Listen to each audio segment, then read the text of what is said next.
يسلم على النبي صلى الله عليه وسلم وهو في الصلاة فيرد علينا فلما رجعنا من عند النجاشي سلمنا عليه فلم يرد علينا وقال إن في الصلاة فلم يرد علینا، حضرت نے ہمارے سلام کا جواب نہیں دیا، یعنی کلام بند ہو گیا، اور فرمایا کہ نماز میں کچھ اہم مشغولیاں ہوتی ہیں، اس لیے بات چیت نہیں ہوگی۔ چلیے۔ وبه قال حدثنا ابن نمير قال حدثنا إسحاق بن منصور السلولي قال حدثنا هريم بن سفيان عن الأعمش عن إبراهيم عن القمة عن عبد الله عن النبي صلى الله عليه وسلم نحوه. وبه قال حدثنا إبراهيم بن موسى قال أخبرنا عيسى بن هو ابن يونس عن إسماعيل عن الحارث بن شبيل عن أبي عمرو الشيباني قال لي زيد بن أرقم إن كنا لنتكلم في الصلاة على عهد النبي صلى الله عليه وسلم يكلم أحدنا صاحبه بحاجته حتى نزلت حافظوا على الصلوات والصلاة الوسطى وقوموا لله قانتين فأمرنا بالسكوت۔ زید بن ارقم فرماتے ہیں کہ صورتحال یہ تھی کہ ہم نماز میں حضور کے زمانے میں آپس میں ایک دوسرے سے بات چیت کر لیا کرتے تھے، یہاں تک کہ یہ آیت کریمہ نازل ہو گئی حافظوا علی الصلوات والصلاة الوسطی وقوموا للہ قانتین، تو اس آیت کے ذریعے ہم کو بات چیت کرنے سے روک دیا گیا، خاموش رہنے کا حکم دے دیا گیا۔ چلیے۔ باب ما يجوز من التسبيح والحمد في الصلاة للرجال۔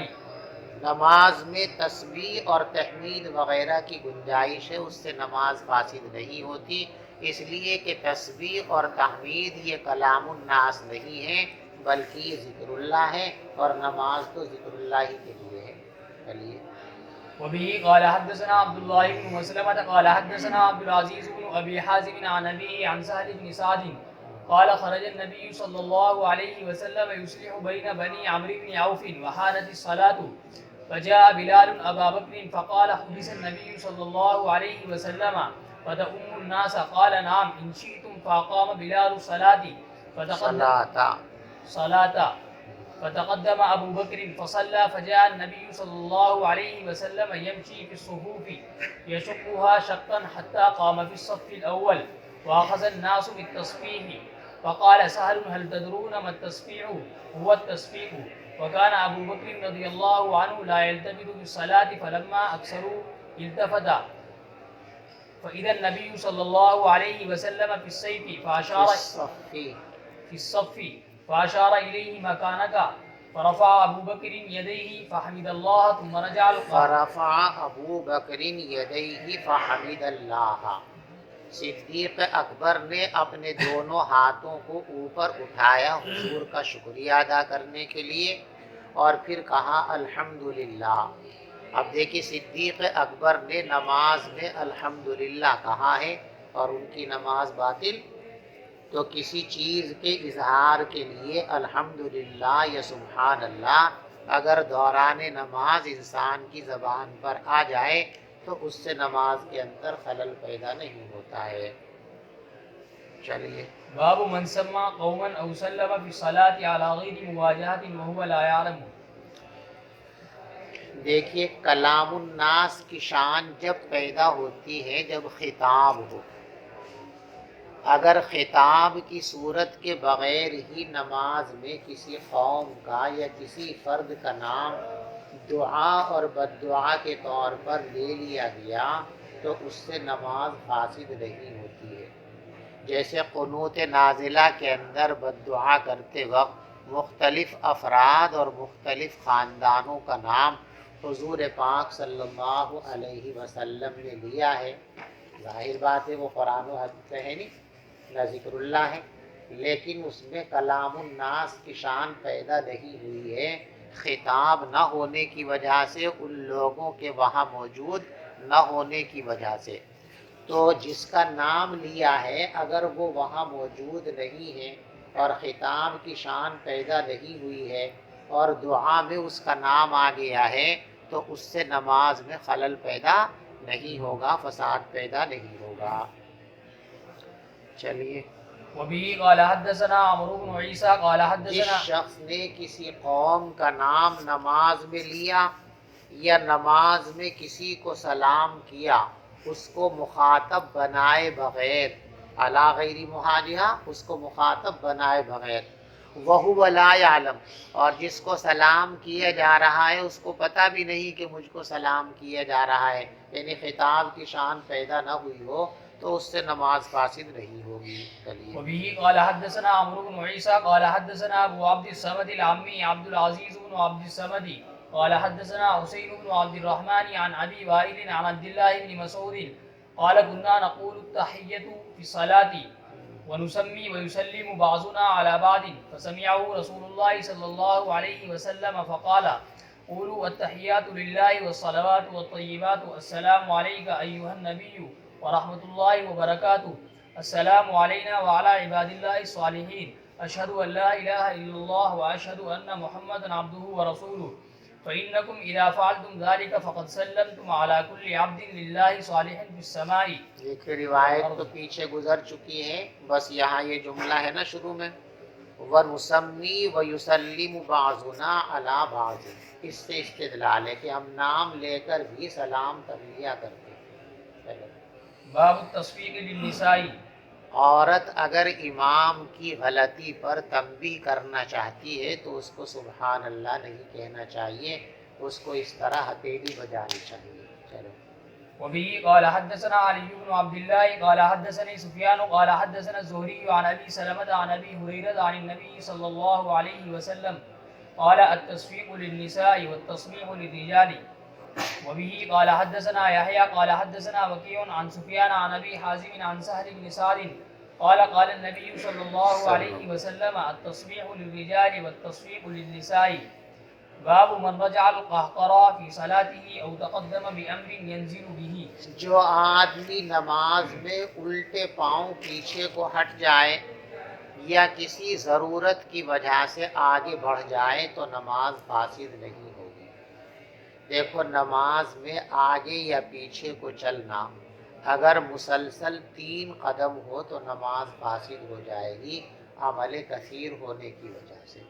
اگر ایک ہی قدم چلا ہے، 2 ہی قدم چلا ہے یا زیادہ قدم چلا ہے لیکن وقفے وقفے سے، ایک قدم آگے بڑھایا پھر ایک رکن کے وقت رک گیا، پھر ایک قدم بڑھایا پھر ایک رکن کے بغیر وقت رک گیا، پھر ایک قدم بڑھایا پھر رک گیا، تو اس طرح وقفے وقفے سے چاہے 10 قدم بھی چل جائے تو نماز میں فساد پیدا نہیں ہوگا۔ صدیق اکبر رضی اللہ تعالیٰ مصلی سے ہٹ کر پہلی صف میں آئے ہیں اور پیغمبر علیہ السلام صف سے آگے بڑھ کر مصلی پر آئے ہیں، نہ آپ کی نماز فاسد ہوئی نہ آپ کی نماز فاسد ہوئی۔ معلوم ہوا کہ 1-2 قدم چلنے سے نماز فاسد نہیں ہوتی ہے اگر تحویل عن القبلہ نہ ہوئی ہو، اور تحویل عن القبلہ ہو جائے تو پھر نماز کے اندر فساد پیدا ہوتا ہے۔ سمجھ میں آگئی بات؟ دوسری خاص بات یہاں پر یہ یاد رکھنی ہے آپ کو کہ صدیق اکبر نماز شروع فرما چکے تھے اور پھر آپ پیچھے ہٹ کر اپنے آپ کو امامت سے علیحدہ کر لیا اور امامت کو منتقل کر دیا نبی پاک صلی اللہ علیہ وسلم کی جانب، اور آپ نے اس کو قبول فرما لیا۔ یہ امامت سے دستبردار ہو جانا اور دوسرے آدمی کا قبول کر لینا یہ صرف نبی پاک صلی اللہ علیہ وسلم اور صدیق اکبر کی خصوصیت ہے۔ اب اگر کوئی ایسا کرنا چاہے تو نہیں کر سکتا۔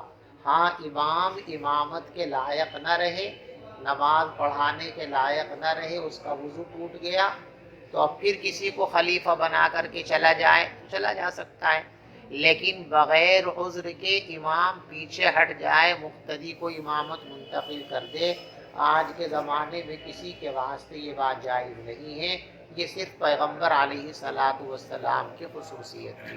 چلیے رواه سهل بن سعد عن النبي صلى الله عليه وسلم۔ وبه قال حدثنا بشر بن محمد قال اخبرنا عبد الله قال حدثنا يونس قال الزهري اخبرني انس بن مالك ان المسلمين بينهم في الفجر يوم الاثنين وابو بكر يصلي بهم ففجأهم النبي صلى الله عليه وسلم قد كشف ستر حجرة عائشة فنظر إليهم وهم صفوف فتبسم يضحك فنكس أبو بكر على عقبيه وظن ان رسول اللہ صلی دیکھو اللہ روایت تو کئی بار گزر چکی ہے، بس یہ جملہ جو ہے نا فنکسا ابو بکر علی عقبیہ، ابو بکر ایڑیوں کے بل پیچھے ہٹے، نماز فاسد نہیں ہوئی۔ معلوم ہوا کہ کسی ضرورت کی وجہ سے مقتدی اور امام اگر آگے پیچھے بڑھ جائیں تو اس کی گنجائش ہے، جیسے کوئی آدمی بعد میں آیا، اگلی صف میں جگہ نہیں ہے، اکیلا ہے، تو اب اگلی صف میں سے ایک مقتدی کو پیچھے کھینچ لے، تو جب اس کو پیچھے کھینچیں گے تو وہ پیچھے چلے گا، تبھی تو پیچھے پہنچے گا نا، لہذا وہ بھی چونکہ ضرورت کی وجہ سے اس سے نماز فاسد نہیں ہوگی۔ چلیے وظن ان رسول اللہ صلی اللہ علیہ وسلم يريد ان يخرج الى الصلاة وهم المسلمون ان يفتتنوا في صلاتهم فرحا بالنبي صلى الله عليه وسلم حين رأوه فأشار بيده ان اتموا ثم دخل الحجرة وأرخى الستر وتوفي ذلك اليوم صلى الله عليه وسلم۔ چلیے باب اذا دعت الام ولدها في الصلاة وقال ليس کوئی آدمی نماز کی نیت باندھ کر کھڑا ہو گیا، اب اس کی امی نے اس کو پکارا فلاں، ابو جی نے پکارا اے فلاں، تو اب نماز توڑ کر اماں اور ابا کی بات سنے یا نماز نہ توڑے، پوری نماز پڑھ لے، اس کے بعد والدین کی خدمت میں حاضر ہو۔ اس مسئلے میں مختلف آراء ہیں۔ حنفیہ کے یہاں مختار اور پسندیدہ قول یہ ہے مفتیٰ بھی کہ اگر نمازی یہ محسوس کرتا ہے کہ ایمرجنسی حالات میں والدین نے آواز دی ہے تو اس کو نماز توڑ دینی چاہیے، پہلے والدین کی بات سننی چاہیے، اس کے بعد نماز کی قضا کر لے۔ اور اگر یہ محسوس کرتا ہے کہ ایمرجنسی حالات میں نہیں ہے، ویسی آواز دی ہے، تو پھر پہلے نماز پڑھ لے اور نماز سے فارغ ہو کر والدین کی خدمت میں حاضر ہو۔ مثلا باپ اور ماں اس کمرے میں ہیں، بیٹا برابر والے کمرے میں ہے، ماں کو یہ بات معلوم ہے، باپ کو یہ بات معلوم ہے کہ میرا بیٹا نماز میں مشغول ہے، اس کے بعد بھی وہ آواز دے رہے ہیں، تو اس کا مطلب یہ ہے کوئی ہنگامی صورتحال، ورنہ وہ آواز ہی نہ دیتے۔ اور اگر ہمیں یہ معلوم ہے کہ ہمارے ابا کو، ہماری امی کو یہ پتہ نہیں ہے کہ ہم نماز میں مشغول ہیں، ایسی آواز دے دی، اس کا مطلب یہ ہے کہ ہنگامی صورتحال نہیں ہے، تو پھر نماز نہیں توڑنی چاہیے۔ تو اگر ہنگامی صورتحال ہو، مجبور کن صورتحال ہو، تو نماز توڑ کر پہلے والدین کی بات سننی چاہیے۔ ہنگامی صورتحال نہیں ہے، ایمرجنسی صورتحال نہیں ہے، تو پھر ماں باپ کے بلانے پر نماز نہیں توڑنی چاہیے، اور پہلے نماز پوری کر کے پھر ماں باپ کی خدمت میں حاضر ہونا چاہیے۔ وقال الليث حدثني جعفر بن ربيعة عن عبد الرحمن بن هرمز قال أبو هريرة قال رسول الله صلى الله عليه وسلم نادت امرأة ابنها وهو في صومعته پچھلی امتوں کے اندر ایک بڑے صوفی جی تھے، حضرت جریج، بہت بڑے صوفی جی تھے، جنگل میں کوٹھی بنا رکھی تھی، خانقاہ اوپر چوٹی پر پہاڑی میں، اسی میں رہتے تھے، 24 گھنٹے باہر نکلتے نہیں، دنیا سے کوئی تعلق ہی نہیں تھا۔ ایک دن نماز میں تھے بیچارے، امی نے کہا رے جریج، اب یہ سوچنے لگے یار نماز پڑھوں یا امی کی بات سنوں، امی کی بات سننا بھی ضروری، نماز پڑھنا بھی ضروری۔ انہوں نے پھر کہا رے جریج، پھر یہ شبج میں رہے کہ کیا کروں، نماز توڑ دوں یا امی کی بات سنوں، کیا کروں؟ 3 مرتبہ آواز دینے پر جب جریج نے اپنی ماں کا جواب نہیں دیا تو ان کو غصہ آ گیا، اور انہوں نے ان کو بد دعا دے دی کہ اللہ جریج کی موت اس وقت تک نہ آئے جب تک یہ رنڈیوں کا منہ نہ دیکھے، فاحشہ عورتوں کا منہ نہ دیکھے۔ ختم ہو گئی۔ جہاں ان کی کٹی تھی، خانقاہ تھی، عبادت خانہ تھا، وہاں جنگل میں ایک عورت بکریاں چرانے کے لیے آتی تھی، باندھی تھی وہ، اور جب شام ہو جاتی تھی تو وہی کٹی کے پاس پہاڑی کے نیچے اپنی بکریوں کو بٹھا کر رات بسر کر دیتی تھی، اور بھی چرواہے وہاں پر اس طرح ٹھہر جاتے تھے، مل جاتے تھے۔ ایک مرتبہ ایک چرواہے نے بدفعلی اس عورت کے ساتھ کر لی، استقرار حمل ہو گیا، بچہ پیدا ہو گیا۔ اب شور مچ گیا کہ بھئی یہ تو کنواری باندھی ہے، اس کے بچہ کیسے ہو گیا؟ لوگوں نے لان تان کی پوچھا، تو جو اس کا دوست تھا جس نے یہ حرکت کی تھی، اس کی محبت میں اس کا نام تو لیا نہیں، کہا یہ جو اوپر جریج صوفی جی ہیں انہوں نے کی حرکت۔ لوگوں نے کہا اللہ کی بندی ہے تو اوپر سے نیچے بھی نہیں آتا۔ کہا جی بس ایک دن آ گئے تھے اتفاق سے، اسی دن یہ گڑبڑ ہو گئی۔ ہلو، وعلیکم السلام، پڑھا رہا ہوں، ذرا بعد میں بات کروں کہ جی بس ایک دن آئے تھے اسی دن یہ گڑبڑ ہو گئی۔ اب لوگوں کو غصہ آ گیا، پوری تو اس کی خانقاہ توڑ دی، پیٹے بکیٹ دی سب، اور اسے بہت مارا بہت مارا۔ جب پٹ پٹا لیے صوفی جی نے کہا بھائی کیوں مار رہے ہو؟ کہ تم نے اس باندھی کے ساتھ یہ ناجائز حرکت کی اور منہ بھی پیدا ہو گیا۔ اچھا اسے منہ کو دلاؤ، میرے سامنے کہاں ہے؟ لایا گیا، یہ ان کی کرامت تھی۔ تو انہوں نے کہا کہ منا تم کس کے ہو، تمہارا ابو کون ہے، ذرا بتاؤ تو صحیح۔ تو وہ بچہ شیرخوار بچہ ہے، بولتا نہیں، لیکن ان کی کرامت کے طور پر اللہ نے اس بچے کو قوت گویا عطا فرمائی، اور اس نے کہا جی فلاں چرواہا وہ میرا ابا، اس کے نطفے سے میں پیدا ہوا ہوں۔ اب لوگوں کو بڑی شرمندگی ہوئی، معافی تلافی کی، ہاتھ پیر جوڑے، تو کہا حضرت معاف کر دیجئے، اور ہم اب آپ کی خانقاہ سونے چاندی کی اینٹوں سے بنا دیں گے۔ فرمایا کہ سونے چاندی کو رہنے دو، جیسے پہلے گارے پتھر کی تھی ویسی بنا دو، میں اللہ اللہ کر لیا کروں گا۔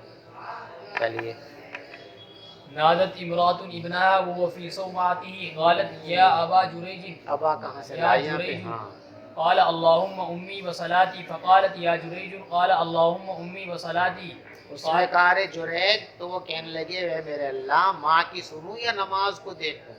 پھر اس نے کہا جریج، پھر یہ سوچنے لگے ماں کی سنوں یا نماز کو دیکھوں؟ وہ کہنے لگی اللہم لا یموت جریج حتی ینظر فی وجوہ المیامیس، اے اللہ جریج کو اس وقت تک موت نہ آئے جب تک یہ رنڈیوں کا منہ نہ دیکھ لے۔ وکانت تأوی الی صومعتہ راعیۃ، اور ان کے گرجا کے پاس، عبادت خانے کے پاس رات گزارتی تھی ایک بکریاں چرانے والی عورت جو بکریاں چراتی تھی۔ فولدت، اس نے ایک بچے کو جنم دیا۔ فقیل لہا ممن ھذا الولد، اس سے پوچھا گیا کہ یہ بچہ کس کا ہے، تو اس نے کہہ دیا جریج کا ہے۔ وہ ایک دن صومعہ سے اتر کر نیچے آ گیا تھا، تو جریج نے کہا این ھذہ التی تزعم ان ولدھا لی، وہ بچہ کہاں ہے جس کے بارے میں یہ عورت کہتی ہے کہ وہ میرے نطفے سے پیدا ہوا ہے؟ قال یا بابوس من ابو کا، تو جریج نے کہا بابو تو کس کا ہے، تیرا باپ کون ہے؟ قال راعی الغنم، تو اس نے کہا بکریوں کو چرانے والا۔ چلیے، باب مسح الحصى في الصلاة، نماز کے دوران کنکریوں پر ہاتھ پھیرنا۔ صحابہ کو پہننے کے لیے بھی کپڑے بیچاروں کو دستیاب نہیں تھے، تو مسجدوں میں قالین اور چٹائی بچھانے کا تو کہاں سے نمبر آتا، اس لیے یہی ننگی زمین پر نماز پڑھتے تھے۔ اور عرب کی زمین سنگلاخ ہے، سنگریزے ہیں اس میں، تو سجدے میں جاتے تھے تو ناک اور پیشانی کے اندر کنکریاں چبھتی تھی، اس لیے بہت سارے لوگ جب نماز پڑھنے کے لیے کھڑے ہوتے تو پہلے ہی ہاتھوں سے اس طریقے سے برابر کر لیا کرتے تھے، کنکریوں کی نوک دب جاتی تھی، زیادہ چبھتی نہیں تھی۔ کبھی کبھی ایسا ہوتا تھا کہ نماز شروع کرنے سے پہلے نہیں کر سکا برابر ہموار، تو نماز کے دوران بھی اس کی اجازت تھی کہ اگر سجدے کی جگہ پر کوئی ایسی چیز ہے کہ جس کے رہتے ہوئے سجدہ کرنے میں دقت اور دشواری ہوگی، تو عمل قلیل کے ذریعے اس چیز کو ہٹا دینا، سرکا دینا اور کھسکا دینا، یہ مفسد صلاۃ نہیں ہے، نماز میں خلل پیدا نہیں ہوتا ہے۔ چلیے، وبه قال حدثنا ابو نعيم قال حدثنا شيبان عن يحيى عن ابي سلمة قال حدثني معيقيب ان النبي صلى الله عليه وسلم قال في الرجل يسوي التراب حيث يسجد قال ان كنت فاعلا فواحد۔ پیغمبر علیہ الصلوۃ والسلام نے اس شخص کے بارے میں فرمایا جو سجدے کی جگہ مٹی کو برابر کرے. آپ نے فرمایا کہ اگر کرنا ہی ہے تو بس ایک مرتبہ کر لے، یعنی عمل قلیل کے ذریعے ایسا کر لے، عمل کثیر نہ ہونا چاہیے. چلیے، باب بسط الثوب في الصلاة للسجود. نماز میں سجدے کے لیے کپڑا بچھانے کا بیان. سجدہ جہاں کریں گے وہاں کچھ دقت ہو سکتی ہے، تو دوران نماز ہی اپنے کپڑے میں سے کسی کپڑے کو سجدے کی جگہ لے آنا، اس سے بھی نماز فاسد نہیں ہوتی ہے. وبه قال حدثنا مسدد قال حدثنا بشر قال حدثنا غالب القطان عن بكر بن عبد الله عن انس بن مالك قال كنا نصلي مع رسول الله صلى الله عليه وسلم في شدة الحر فإذا لم يستطع أحدنا أن يمكن وجهه من الأرض بسط ثوبه فسجد عليه. کئی بار روایت گزر چکی چاہیے. باب ما يجوز من العمل في الصلاة. نماز میں کتنے عمل کی گنجائش ہے؟ عمل قلیل ہو تو اس کی گنجائش ہے بشرطے کہ اصلاح صلاۃ کے لیے، اور اصلاح صلاۃ کے لیے نہ ہو تو عمل قلیل سے بھی نماز میں کراہت پیدا ہو جاتی ہے. وبه قال حدثنا عبد الله بن مسلمة قال حدثنا مالك عن ابي النضر عن ابي سلمة عن عائشة قالت كنت امد رجلي في قبلة النبي صلى الله عليه وسلم وهو يصلي فإذا سجد غمزني فرفعتها فإذا قام مددتها. یہ روایت بھی پیچھے گزر چکی ہے. حضرت عائشہ پیر پھیلائے رہتی تھی، حضور ہاتھ لگا دیا کرتے تو وہ پیر سمیٹ دیا کرتی تھی. یہ چھوٹا سا عمل ہے، اس سے نماز فاسد نہیں ہوتی. وبه قال حدثنا محمود قال حدثنا شبابة قال حدثنا شعبة عن محمد بن زياد عن ابي هريرة عن النبي صلى الله عليه وسلم انه صلى صلاة فقال ان الشيطان عرض لي شیطان میرے سامنے آ گیا، فشد علیہ، مجھ پر حملہ کیا تاکہ میری نماز خراب کر دے. فامکننی اللہ منہ، اللہ نے مجھ کو اس پر طاقت دے دی. فزعتہ، تو میں نے اس کو دبوچ لیا اور میں نے ارادہ کر لیا تھا کہ اس کو مسجد کے ستون سے باندھ دوں یہاں تک کہ تم صبح میں اس کو دیکھ لو. فذکرت قول سلیمان رب ہب لی ملکا لا ینبغی، تو مجھے حضرت سلیمان علیہ السلام کی یہ دعا یاد آ گئی ہے، میرے پروردگار مجھے ایسی بادشاہت عطا فرمائیے جو میرے بعد کسی کو نہ ہو. فردہ اللہ خاسیہ، اللہ نے اس کو ذلیل فرما کر واپس کر دیا. استدلال اس جملے سے فزعتہ، میں نے اس کو مضبوطی سے پکڑا. تو اب یہ پکڑنا ایک عمل ہے، لہذا معلوم ہوا کہ اصلاح صلاۃ کے لیے اگر کوئی عمل کیا جائے تو اس عمل سے نماز خراب نہیں ہوتی بشرطے کہ وہ عمل کثیر نہ ہو. چلیے، باب اذا انفلتت الدابة في الصلاة. وقال قتادة ان اخذ ثوبه. سامان کے ضائع ہونے کا اندیشہ ہے. سمجھ میں آ رہی بات؟ سواری آپ کے ساتھ ہے، اس کے بھاگ جانے کا اندیشہ ہے تو اسے پکڑ کر بھی آپ نماز پڑھ سکتے ہو. ٹھیک ہے، نماز تو آپ نے یوں ہی شروع کر دی، کوئی اچکتا آ کر آپ کی سواری کو، آپ کے سامان کو لے کر بھاگنے لگا. نماز توڑ کے پہلے سامان لے لو، بعد میں نماز پڑھ لینا، اس کی اجازت ہے. آپ نے چپل باہر آ کے رکھ کے نیت باندھی، وہ انتظار میں تھا کہ میں لے کے بھاگوں، چپل اٹھا کے بھاگ لیا. آپ نماز توڑ کے پہلے اس سے چپل چھین لو، پھر اس کے بعد نماز پڑھ لو، اس کی شریعت میں اجازت ہے. وقال قتادة ان اخذ ثوبه يتبع السارق ويدع الصلاة. وبه قال حدثنا آدم قال حدثنا شعبة قال حدثنا الأزرق بن قيس قال كنا بالأهواز نقاتل الحرورية فبينا أنا على جروف نهر إذ جاء رجل يصلي فإذا لجام دابته بيده فجعلت. ابو برزہ الاسلمی رضی اللہ تعالیٰ عنہ یہ مشہور صحابی ہے. ایک مرتبہ اہواز کے علاقے میں خوارج سے مسلمانوں کی جنگ چل رہی تھی. اسی دوران عصر کی نماز کا وقت آیا تو سمندر کے کنارے ابو برزہ اسلمی نماز پڑھنے کے لیے کھڑے ہو گئے اور اپنے گھوڑے کی لگام کو ہاتھ میں پکڑ لیا ایسے. اب وہ گھوڑا بھاگتا جھٹکا مار کے، جیسے ہی وہ ذرا سا آگے کو بڑھتا تو یہ بھی کھنچ کر کے آگے کو بڑھ جاتے، پھر رک جاتا، پھر وہ جھٹکا مار کے آگے کو بڑھتا تو یہ بھی گھسٹ جاتے ساتھ میں. تو ایک خارجی وہاں بیٹھا تھا، وہ ظالم یوں کہنے لگا دیکھو تو صحیح اس باولے کو، نماز کے بجائے سواری میں اس کا دھیان ہے. تو نماز سے فارغ ہو کے انہوں نے بتایا کہ بھائی میرا یہ گھوڑا یہاں سے بھاگ جاتا اور پھر میں اپنے ڈیرے تک پیدل مشقت میں مبتلا ہوتا، اس سے بہتر یہ ہے کہ میں نے اس کو پکڑ کر نماز پڑھ لی۔ مسئلہ معلوم ہو گیا کہ کسی سامان کے ضیاع کا اندیشہ ہو تو اس کو پکڑ کر اس کو اٹھا کر نماز پڑھنا جائز اور درست ہے، اس سے نماز میں خرابی پیدا نہیں ہوتی ہے۔ چلیے، فجعلت الدابة تنازعه وجعل يتبعها. قال شعبة هو أبو برزة الأسلمي. فجعل رجل من الخوارج يقول اللهم افعل بهذا الشيخ. فلما انصرف الشيخ قال إني سمعت قولكم وإني غزوت مع رسول الله صلى الله عليه وسلم. حضرت ابن قیس فرماتے کہ ہم لوگ اہواز کے علاقے میں تھے اور خوارج سے جنگ کر رہے تھے، بس ہم ایک نہر کے کنارے تھے، اچانک ایک آدمی آیا، نماز پڑھنے لگا اور اس کی سواری کی لگام اس کے ہاتھ میں تھی، تو سواری اس سے جھگڑ رہی تھی اور وہ اس کے پیچھے پیچھے گھسٹ رہے تھے۔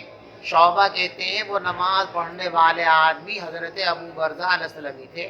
تو خوارج میں سے ایک شخص یوں کہنے لگا، اے اللہ اس بڈھے کے ساتھ ایسا کر دے، ایسا کر دے۔ جب ان بوڑھے صاحب نے نماز کا سلام پھیر لیا تو فرمایا، میں نے تمہاری بات سن لی ہے اور میں نے حضور کے ساتھ 6 یا 7 مرتبہ جہاد میں شرکت کی ہے یا 8 مرتبہ کی ہے، اور میں نے حضرت کی سہولتیں دیکھی ہیں، اور میں اپنی سواری کے ساتھ اپنے ڈیرے پر لوٹوں، یہ زیادہ بہتر ہے اس کے مقابلے میں کہ میں اس کو چھوڑ دیتا اور یہ چرنے چلی جاتی اور پھر مشقت کے اندر مبتلا ہو جاتا۔ چلیے، وبه قال حدثنا محمد بن مقاتل قال أخبرنا عبد الله قال أخبرنا يونس عن الزهري عن عروة قال قالت عائشة خسفت الشمس فقام رسول الله صلى الله عليه وسلم فقرأ سورة طويلة ثم ركع فأطال ثم رفع رأسه ثم استفتح سورة أخرى ثم ركع حتى قضاها وسجد ثم فعل ذلك الثانية ثم قال إنهما آيتان من آيات الله فإذا رأيتم ذلك فصلوا حتى يفرج عنكم لقد رأيت في مقامي هذا كل شيء وعدته حتى لقد رأيت أريد أن آخذ قطفا من اريد ان آخذ قطفا من الجنت، میں نے ارادہ کر لیا تھا کہ جنت کے انگوروں کا ایک خوشہ توڑ دوں۔ یہ جو توڑنے کے لیے آپ نے یہ ہاتھ بڑھایا، یہ ایک عمل ہے نا، حضرت نے نماز میں یہ عمل کیا اور آپ کی نماز باطل نہیں ہوئی، لہذا معلوم ہوا کہ عمل قلیل سے نماز فاسد نہیں ہوتی ہے۔ چلیے، حتى رأيتموني جعلت أتقدم ولقد رأيت جہنم یحتم بعضها بعضا حین رأیتمونی تأخرت ورأیت فیہا عمر بن لحاب وهو الذی سیب السوائب۔ چلو، باب ما يجوز من البصاق والنفخ في الصلاة. نماز میں تھوکنا اور پھونکنا بھی جائز ہے۔ منہ میں تھوک جمع ہو گیا تو اس کو تھوک سکتے ہو، کوئی چیز سامنے ہے اس کو پھونک سے اڑانا ضروری ہے تو پھونک مار کے اس کو اڑا سکتے ہو۔ چلو، ويذكر عن عبد الله بن عمرو نفخ النبي صلى الله عليه وسلم في سجوده في كسوفه. وبه قال حدثنا سليمان بن حرب قال حدثنا حماد بن زيد عن أيوب عن نافع عن ابن عمر أن النبي صلى الله عليه وسلم رأى رخامة في قبلة المسجد فتغيظ على أهل المسجد وقال إن الله قبل أحدكم فإذا كان في صلاته فلا يبزقن أو قال لا يتنخعن ثم نزل فحتها بيده وقال ابن عمر إذا أبزق أحدكم اذا بزق احدکم فلیبزق عن یسارہ، جب تم میں سے کوئی شخص تھوکنا چاہے تو بائیں طرف کو تھوکا کرے۔ آپ جب تھوکنے کا طریقہ بتا رہے ہیں تو معلوم ہوا کہ تھوکنا جائز ہے۔ چلیے، وبه قال حدثنا محمد قال حدثنا غندر قال حدثنا شعبة قال سمعت قتادة عن أنس بن مالك عن النبي صلى الله عليه وسلم قال إن أحدكم إذا كان في الصلاة فإنه يناجي ربه فلا يبزقن بين يديه ولا عن يمينه ولكن عن شماله تحت قدمه اليسرى.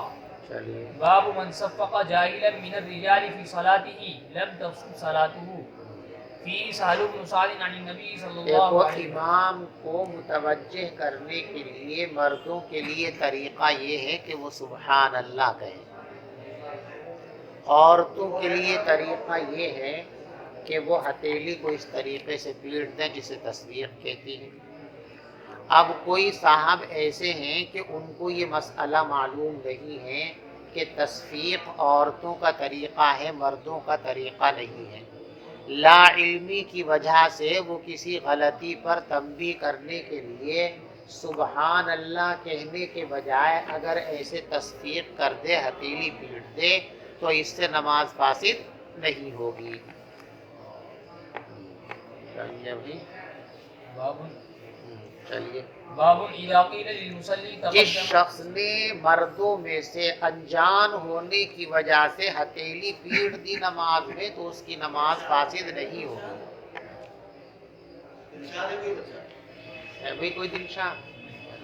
فی سالو بن سعد عن النبی صلی اللہ علیہ وسلم باب اذا قیل للمصلی تقدم اب انتظر فانتظر فلا باس۔ جب نمازی سے کہا جائے آگے کو ہو جاؤ تو وہ ہو گیا تو نماز فاسد نہیں ہوگی۔ اسی طریقے سے کہا ذرا انتظار کر لو، اس نے انتظار کر لیا تو ابھی نماز فاسد۔ نماز پڑھنی شروع کر دی امام صاحب نے، ایک صاحب نے کہا جی بہت سارے لوگ وضو خانے میں بیٹھے، امام صاحب ذرا لمبی کر دیے تھوڑی سی۔ کہنا نہیں چاہیے امام صاحب کو ایسے، لیکن کسی نے کہہ دیا اور امام صاحب نے یہ سمجھ کے بھئی ہاں لوگوں کی نماز نہ نکلے، لمبی نماز کر دی۔ تو کسی کی بات کو نماز کے دوران سمجھ لینا، دیکھو ایک تو ہے تکلم کرنا اور ایک ہے دوسرے کی بات کو سمجھنا۔ سمجھنا یہ مفسد صلاۃ نہیں ہے، تکلم کرنا یہ مفسد، بس یہ بتا نہیں اس باب کے اندر بات کہ تکلم تو مفسد صلاۃ ہے، لیکن فہم کلام یہ مفسد صلاۃ نہیں ہے۔ چلو۔ وبه قال حدثنا محمد بن كثير قال اخبرنا سفيان عن ابي حازم عن سهل بن سعد قال كان الناس يصلون مع النبي صلى الله عليه وسلم وهم عاقدون أزورهم من الصغر على رقابهم فقيل للنساء لا ترفعن رؤوسكن حتى تستوي الرجال جلوسا۔ عورتوں سے کہا گیا کہ تم سر اس وقت تک نہ اٹھایا کرو جب تک مرد اطمینان سے بیٹھ نہ جایا کریں۔ چلیے۔ باب لا يرد السلام في الصلاة۔ نماز میں سلام کرنا بھی جائز نہیں کسی کو اور سلام کا جواب دینا بھی جائز نہیں، اس لیے کہ سلام کرنا یہ بھی کلام الناس ہے اور سلام کا جواب دینا یہ بھی کلام الناس ہے۔ چلیے۔ وبه قال حدثنا عبد الله بن ابي شيبه قال حدثنا ابن فضيل عن الاعمش عن ابراهيم عن علقمة عن عبد الله قال كنت اسلم على النبي صلى الله عليه وسلم وهو في الصلاة فيرد علي فلما رجعنا۔ عبداللہ ابن مسعود فرماتے ہیں کہ میں حضور پاک صلی اللہ علیہ وسلم کو نماز پڑھتے ہوئے بھی سلام کر دیا کرتا تھا اور حضور میرے سلام کا نماز ہی میں جواب بھی دے دیا کرتے تھے مکے میں۔ اور جب ہم حبشہ سے لوٹ کر کے آئے مدینے میں تو میں نے سلام کیا تو حضرت نے میرے سلام کا جواب نہیں دیا، فوقع فی قلبی، تو میرے دل کے اندر خوف اور وسوسے آنے لگے، اللہ ہی جانتا ہے۔ تو میں نے اپنے دل میں کہا شاید پیغمبر علیہ الصلاۃ والسلام مجھ سے خفا ہو گئے ہیں اس لیے کہ میں نے آنے میں دیر کی۔ میں نے پھر سلام کیا، پھر آپ نے جواب نہیں دیا۔ فوقع فی قلبی اشد من المرۃ الاولیٰ، تو پہلے سے بھی زیادہ سخت رنج میرے دل کے اندر پیدا ہو گیا۔ ثم سلمت، پھر میں نے سلام کیا، فرد علیہ، اب حضور تیسرے موقع پر نماز سے فارغ ہو چکے تھے تو حضرت نے میرے سلام کا جواب دیا اور یہ فرمایا انما منعنی ان ارد علیک انی کنت اصلی، میں نے اس لیے تمہارے سلام کا جواب نہیں دیا تھا کہ میں نماز میں مشغول تھا۔ چلیے۔ باب رفع الایدی فی الصلاة لامر ينزل به، کوئی معاملہ پیش آ جائے تو نماز میں ہاتھ اوپر کو اٹھائے جا سکتے ہیں، اس سے بھی نماز فاسد نہیں ہوگی۔ چلیے۔ وبه قال حدثنا قتيبة قال حدثنا عبد العزيز عن ابي حازم عن سهل بن سعد قال بلغ رسول الله صلى الله عليه وسلم ان بنى عمرو بن عوف بقباء، بنا نہیں بھائی، بنی، ان بني عمرو بن عوف بقباء كان بينهم شيء فخرج يصلح بينهم في أناس من أصحابه فعبس رسول الله صلى الله عليه وسلم وحانت الصلاة فجاء بلال إلى أبي بكر فقال يا أبا بكر أن رسول الله صلى الله عليه وسلم قد حبس وقد حانت الصلاة فهل لك أن تؤم الناس؟ قال نعم إن شئتم. فأقام بلال الصلاة وتقدم أبو بكر وكبر للناس.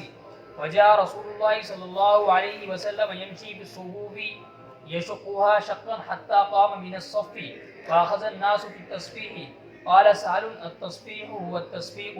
قال وكان أبو بكر لا يلتفت في صلاته فلما أكثر الناس التفت فإذا رسول الله صلى الله عليه وسلم فأشار إليه يأمره أن يصلي فرفع ابو بکر یدیہ فحمد دیکھو اللہ. روایت پچھلے صفحے پر ابھی گزری ہے، بس ترجمۃ الباب یہاں فرفع ابو بکر یدیہ، ابو بکر نے شکریہ ادا کرنے کے لیے ہاتھوں کو اٹھایا.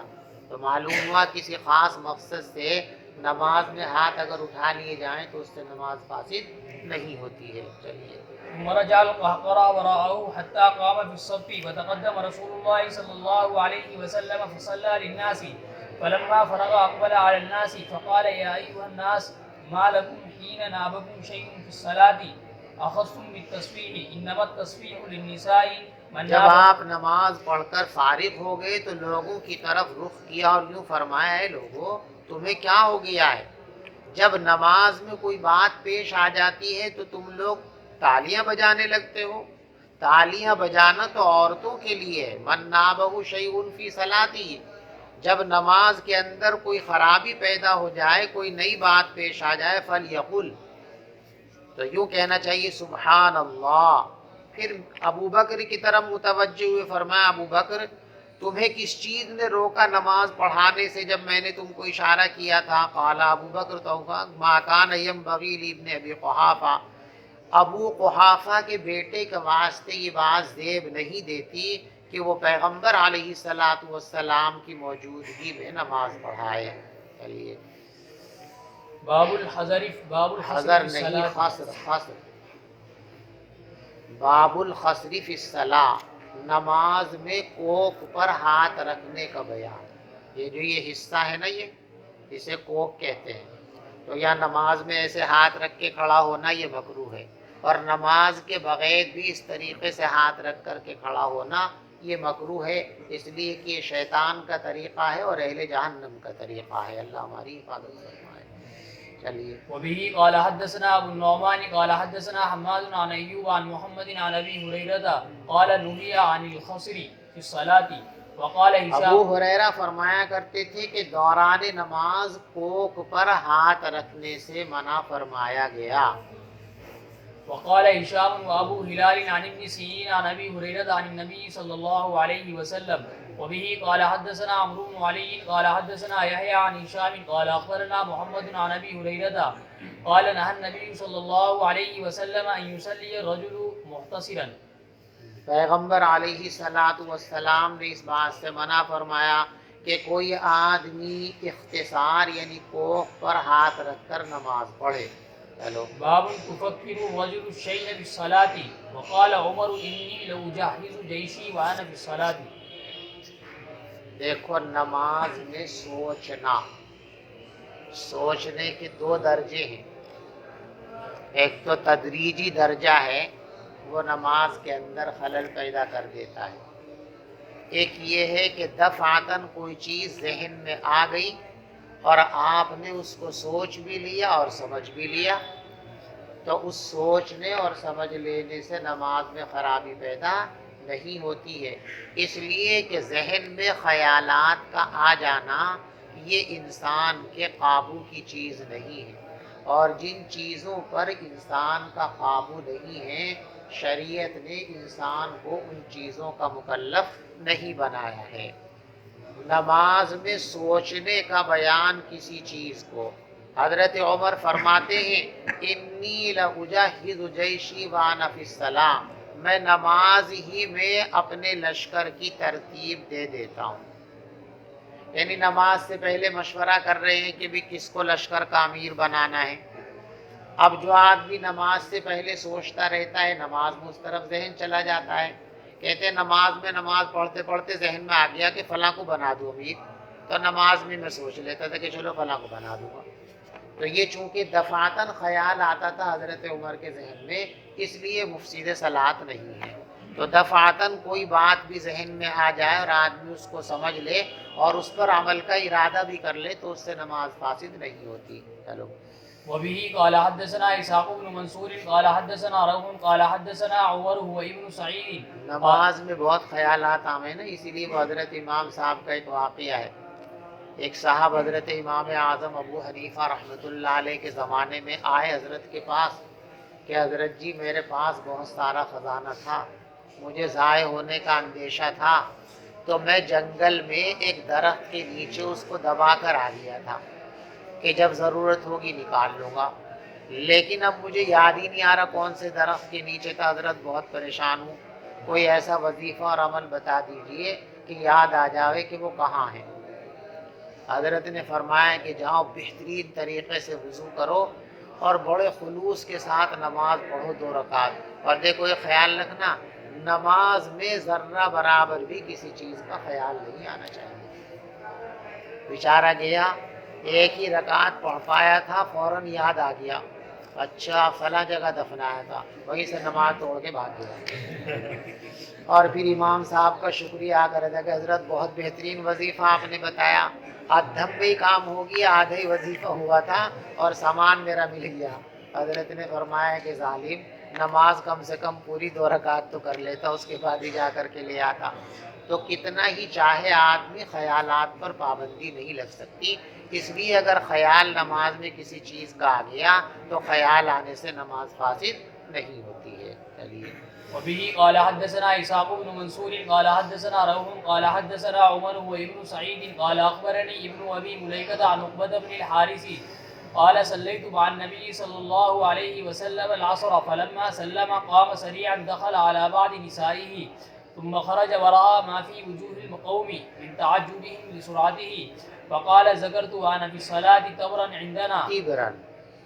عندنا فکریت ان یمسی او یبیت حضرت عندنا۔ عقبہ بن حارث رضی اللہ تعالیٰ عنہ فرماتے ہیں کہ میں نے حضور پاک صلی اللہ علیہ وسلم کے ساتھ عصر کی نماز پڑھی۔ جب آپ نے سلام پھیرا تو آپ بڑی تیزی سے کھڑے ہوئے اور اپنی کسی بیوی کے مکان میں داخل ہوئے، پھر مکان سے باہر آئے۔ جب پیغمبر علیہ الصلوۃ والسلام نے لوگوں کے چہروں پر تعجب کی کیفیت دیکھی آپ کے جلدی سے چلے جانے کی وجہ سے، تو حضرت نے فرمایا ذکرت وانا فی الصلاۃ تبرا عندنا، نماز پڑھتے ہوئے میرا خیال چلا گیا تھا اس سونے کی طرف جو ہمارے پاس رکھا ہوا تھا۔ اب دیکھو حضرت کا ذہن گیا، خیال آیا سونے کا، اور اس سونے کا خیال آنے کی وجہ سے آپ کی نماز فاسد نہیں ہوئی۔ معلوم ہو گیا کہ خیال آنے سے نماز فاسد نہیں ہوتی ہے۔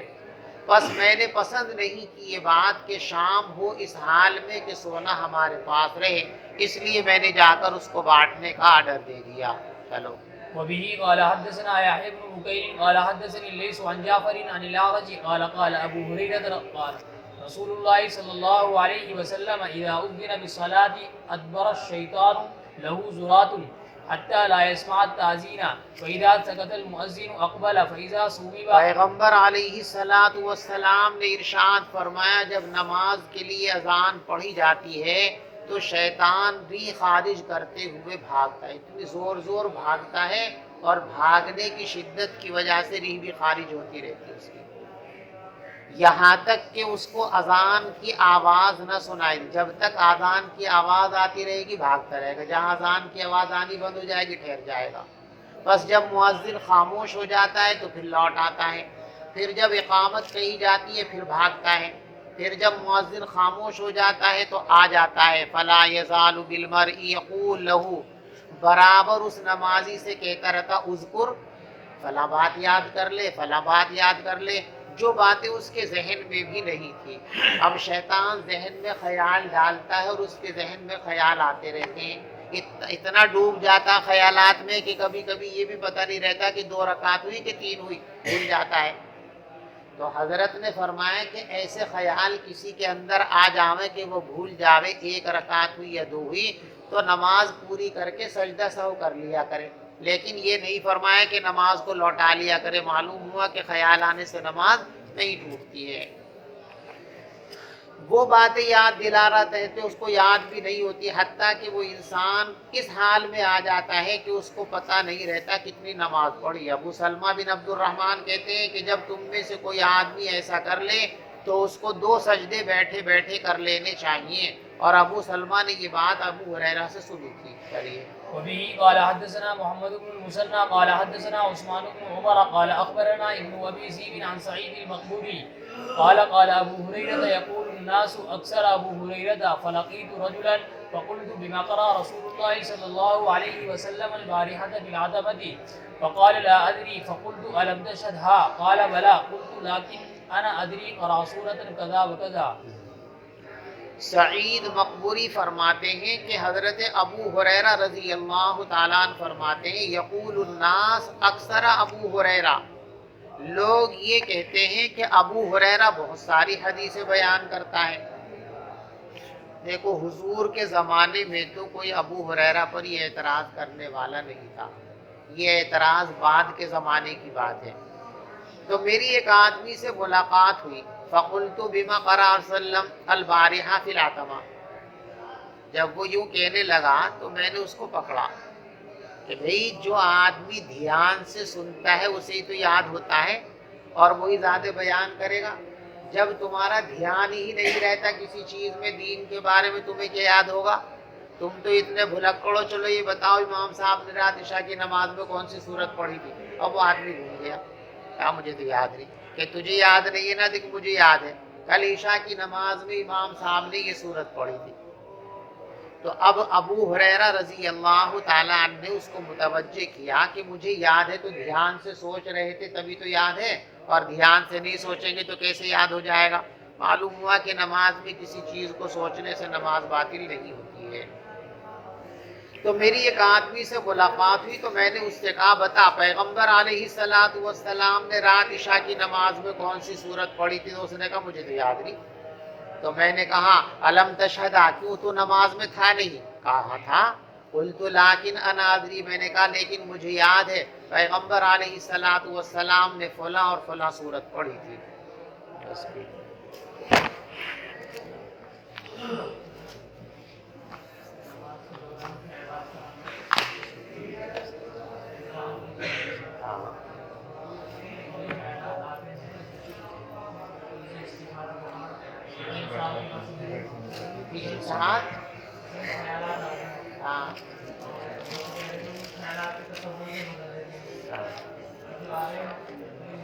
جو مزہ لیتے ہیں ان کی نماز خراب ہو جاتی ہے، فاسق تو نہیں ہوتی لیکن کراہت پیدا ہو جاتی ہے، ان کی نماز بے جان ہو جاتی ہے، خشوع اور خضوع ختم ہو جاتا ہے۔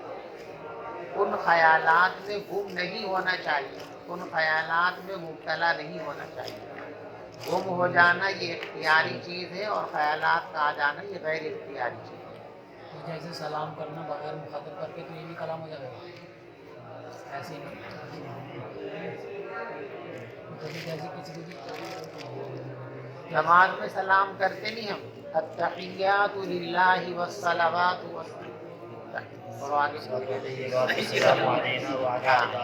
السلام علیک ایھا النبی ورحمۃ اللہ وبرکاتہ، السلام علینا وعلی عباد اللہ الصالحین۔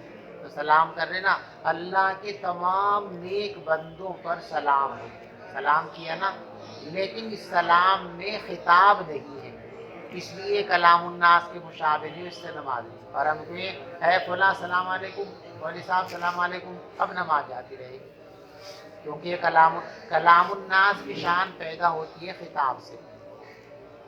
جیسے اگر کسی کو چھینک آ گئی وہ آگے دور بیٹھا ہے، چھینک آ گئی اور الحمدللہ کہہ دیا تو الحمدللہ چونکہ ذکر ہے لہذا نماز فاسد نہیں ہے، لیکن یرحمک اللہ کہنا یہ کلام الناس، اس میں خطاب ہے، سامنے والے کو ہم دعا دے رہے ہیں تو خطاب کی وجہ سے یہ کلام الناس بن گیا۔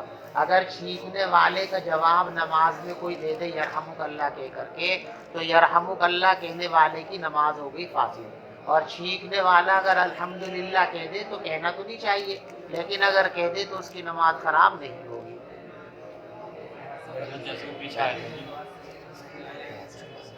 کیوں کھجا گئے؟ مت کھجا یار۔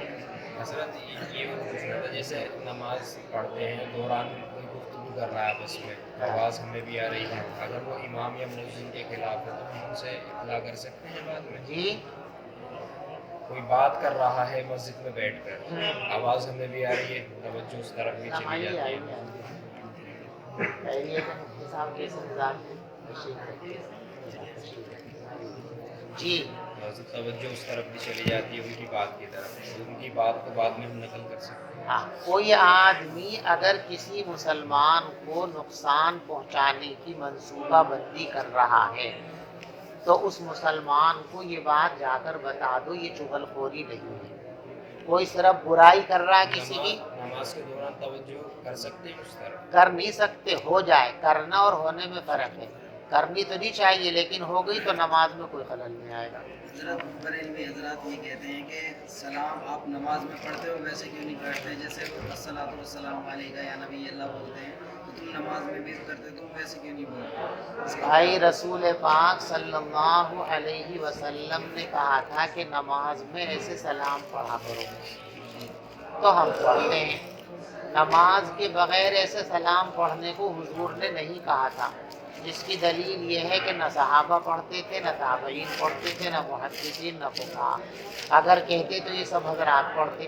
دین اسی کا نام ہے، جو حضور نے کہا اسے کر لو، جو نہیں کہا مت کرو۔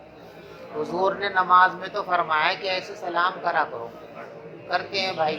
نماز کے باہر کہتے تو بریلوی سے زیادہ پڑھتے ہیں، لیکن کیا کریں، کہا نہیں۔ نہیں، وہ کہتے ہیں جی اس میں حرجی کیا ہے؟ نہیں، حرج مرج کی بات تو بعد میں ہے، دین کا تعلق حرج اور مرج سے نہیں ہے۔ دین کا تعلق اس سے ہے کہ جو حضور نے کہا وہ دین ہے، جو نہیں کہا وہ دین نہیں ہے۔ حرج مرج کی بات نہیں چلتی دین میں۔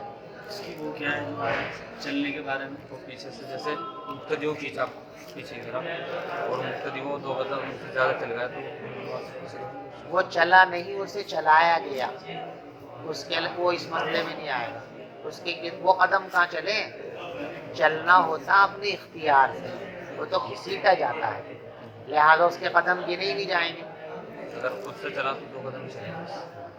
اس کی مدت کیا ہے؟ چلیں گے 3 قدم، کتنے فاصلہ ہونا چاہیے؟ 3 قدم چلیں گے، ایک رکن کا فاصلہ ہو، ایک رکن کے بقدر فاصلہ ہو، یعنی سبحان اللہ سبحان اللہ سبحان، یہ ایک اس میں رکن۔ کتنا ہی چل رہا ہے؟ ایک رکن ہاں، ایک رکن سے مراد رکن نہیں بلکہ رکن کے بقدر رک کر کے، رک کر کے وقفہ اتنا ہو جائے کہ اتنی دیر میں ایک رکن ہو جائے۔ علیہ وسلم کی صاحبزادی کے سر کے بالوں کو 3 حصوں میں کیا۔ آپ نے ان کو کھولا، پھر ان کو غسل کیا، پھر ان کو 3 چوٹی بنا کر سینے پر پیچھے رکھ دیا۔ عورت کے بالوں کو کیا ترتیب میں رکھا جائے گا؟ احناف کے یہاں اس کی ترتیب یہ ہے کہ 2 حصے کر کے اور اس کو آگے لا کر کے سینے پر روایت کے روشن سے اس کے آئینے کے 3 حصوں میں اس کو بانٹ کر کے اور وہی پیچھے چھوڑ کے جائے۔ باب کیف الاشعار للمیت، کیف الاشعار للمیت، میت کے لیے اشعار کس طرح کیے جائے؟ یعنی حضور نے فرمایا تھا کہ میری بیٹی ہے، اس مٹی کو اس طرح پہناؤ کہ یہ میری بیٹی کے بدن سے لگ جائے، تو بدن سے لگانے کی کیا صورت ہوگی؟ وقال الحسن والخرقة الخامسة تشد بها الفخذين والوركين تحت الدرع۔ حضرت حسن رحمۃ اللہ علیہ فرمایا کرتے تھے کہ 5واں کپڑا جو کفن میں عورت میں شامل کیا جائے گا اس کی شکل یہ ہوگی کہ اس سے ران اور پھولوں کو باندھ دیا جائے گا۔ وبه قال حدثنا احمد قال حدثنا عبد الله بن وهب قال اخبرنا ابن جريج ان ايوب اخبره قال سمعت ابن سيرين يقول جاءت ام عطيه امراه من الانصار من اللاتي بايعن النبي صلى الله عليه وسلم، قدمت البصره تبادر ابنا لها فلم تدركه فحدثتنا قالت دخل علينا النبي صلى الله عليه وسلم ونحن نغسل ابنته فقال يغسلنها 3 أو 5 أو أكثر من ذلك إن رأيتن ذلك بماء وسدر وجعلنا في الآخرة كافورا فإذا فرغتن فآذنني قالت فلما فرغنا ألقى إلينا حقوه فقال أشعرنها إياه ولم تزد على ذلك ولا أدري أي بناته وزعم أن جیسے ابن عطیہ نے اس سے زیادہ کچھ بیان نہیں کیا تھا، اور ہم کو یہ بھی معلوم نہیں ہے کہ یہ واقعہ آپ کی صاحبزادیوں میں سے کون سی صاحبزادی کی وفات کا ہے، کس کے مسئلے کا تذکرہ ہے، اور مجھے نہیں معلوم کہ آپ کی بیٹیوں میں سے کون سی بیٹی تھی۔ اور وہ یہ بھی کہتے ہیں کہ اشعان کا مطلب یہ ہے کہ اس کپڑے میں ان کو لپیٹ دیا گیا تھا، اور ابن سیرین رحمۃ اللہ علیہ فرماتے ہیں یکفر بالمرأ، عورت کو کہا جائے گا کہ وہ اس کو لپیٹ دے اور ڈوبی کے طور پر اس کو نہ باندھے۔ باب هل يجعل شعر المرأة ثلاثة قرون عورت کے بالوں کی 3 چوٹی بنائی جائیں گی۔ وبه قال حدثنا قبيصة قال حدثنا سفيان عن هشام عن ابن الزبير عن ام عطية قالت ظفرنا شعر بنت النبي صلى الله عليه وسلم تعني 3 قرون وقال وكيع عن سفيان ناصيتها وقرنيها باب يلقى شعر المرأة خلفها 3 قرون عورت کے بالوں کے 3 حصے کر کے پیچھے رکھ دیے جائیں۔ وبه قال حدثنا مسدد قال حدثنا يحيى بن سعيد عن هشام بن حسان قال حدثتنا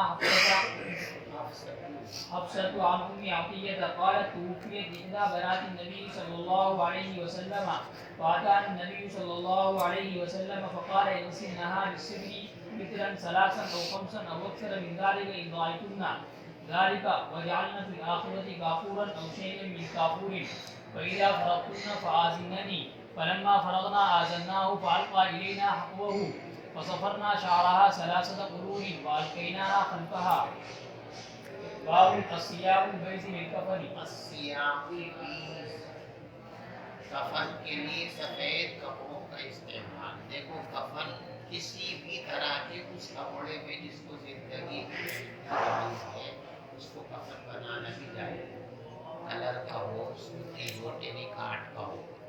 جو کپڑے زندگی میں پہننا جائز نہیں ہے، جیسے مرد کے لیے لال کپڑا، مرد کے لیے ریشم کا کپڑا، ان کا کفن بھی نہیں بنا سکتے، اور ان کپڑوں کا پہننا جائز ہے ان کو کفن کا استعمال کر سکتے ہیں۔ جیسے سفید کے علاوہ دوسرے رنگ کے کپڑے انسان زندگی میں پہن سکتا ہے، اگر کفن بھی انہیں کپڑوں میں لے لیے جائے تو جائز ہے۔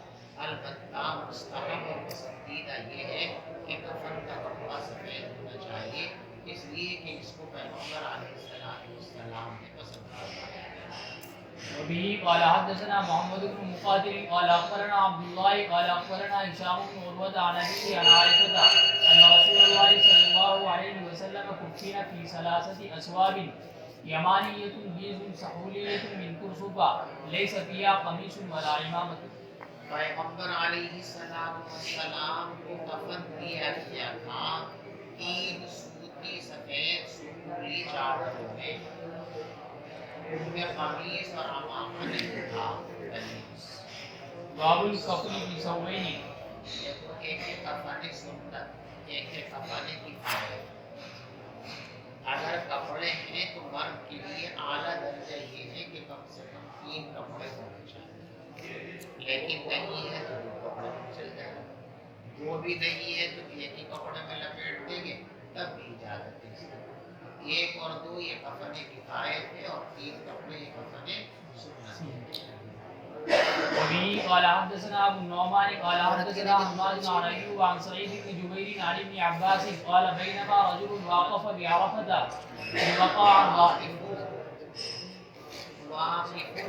واقف بعرفة إذ وقع عن راحلته فوقصته أو قال فأوقصته قال النبي صلى الله عليه وسلم اغسلوه بماء وسدر وكفنوه في ثوبين ولا تحنكوه ولا تخمروا رأسه فإنه يبعث يوم القيامة ملبيا۔ عبداللہ ابن عباس فرماتے ہیں کہ ایک آدمی پیغمبر علیہ السلام کے ساتھ میدان عرفات میں وقوف کر رہے تھے، وہ اپنی سواری سے گر پڑے، سواری نے ان کو پاؤں سے رون ڈالا، تو پیغمبر علیہ السلام نے فرمایا اور پانی سے غسل دو اور ان کو 2 کپڑوں میں کفن پہنا دو، اس لیے کہ تیسرا کپڑا وہاں مہیا کرنا آسان نہیں تھا۔ اور ان کو خوشبو نہ لگاؤ اور ان کے سر کو مت ڈھکو، اس لیے کہ قیامت میں اللہ تبارک و تعالیٰ ان کو اس حال میں اٹھائے گی کہ تلبیہ پڑھتے ہوئے اٹھائے گا۔ باب القنوت للمیت میت کو خوشبو لگانے کا بیان۔ وبه قال حدثنا قتيبة قال حدثنا حماد عن أيوب عن سعيد بن جبير عن ابن عباس قال بينما رجل واقف مع رسول الله صلى الله عليه وسلم بعرفة إذ وقع من راحلته فأقصعته أو قال فأقعصته، فقال رسول الله صلى الله عليه وسلم اغسلوه بماء وسدر وكفنوه في ثوبين ولا تخمروا راسه فإن الله يبعثه يوم القيامة ملبيا۔ باب كيف يكفن المحرم۔ محرم کو کس طرح کفن کیا جائے گا۔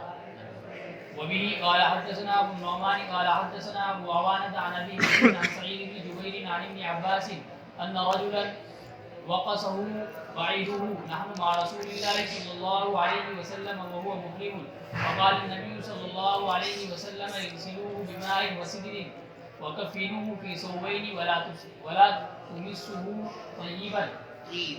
طيبا ولا تخمروا راسه فإن الله يبعثه يوم القيامة ملبدا۔ وبه قال حدثنا مسدد قال حدثنا حماد بن زيد عن عمرو أيوب عن سعيد بن جبير عن ابن عباس قال كان رجل واقف مع النبي صلى الله عليه وسلم بعرفة فوقع عن راحلته، قال أيوب فوقصته، وقال عمرو فأقعصته، فمات، فقال يغسلوه بماء وسدر وكفنوه في ثوبين ولا تحنكوه ولا تخمروا راسه فإنه يبعث يوم القيامة، قال أيوب يلبي، وقال عمر وملبيا۔ باب الكفن بالقميص الذي يكف أو لا يكف۔ ایسے قمیص اور کرتے کا کفن میں استعمال کرنا جو سلا ہوا ہو یا سلا ہوا نہ ہو، اور بغیر قمیص کے کفن دینے کا بیان۔ باقاعدہ کرتا جس طریقے سے کفن کے لیے سیا جاتا ہے، اس طرح سیدھا کفن کے کرتے کی درست آسانی کے لیے نکالے جاتے ہیں۔